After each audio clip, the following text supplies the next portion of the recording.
always looking at how do we improve training. We're looking at it from a range owner's perspective always. Everything I'm going to invest our time or we're going to develop something, is this going to help our range bring in more people, or is this going to satisfy something that we're lacking?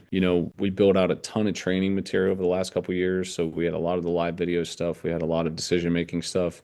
And then we started getting requests like, hey, when are you going to come out with some entertainment games or some of these fun games again? And so we said, okay, now it's time to go back and look at that. And then we say, okay, let's bring in the mobile app. We want to make that easier for people. So we said, there was people saying, well, it takes me too long to type in my email and password. So we said, okay, how can we build that into the app so now we can log in with our phone? So we're always listening to the customer. We're always listening to our range owners, because they do come up with good ideas, and they have different, every area of the country has different needs, and whether it's the type of guns they're buying or, what they're using for, hunting, self-defense, sport, fun. And, they relay stuff back to us about what their customers are asking for, what they're looking for. And so we're always trying to stay on top of that. But we also look at, what is it that an end customer, the shooter, what would be valuable to them? Like what data would be valuable so that they want to open the app and say, hey, I shot, 10,000 rounds this year, or,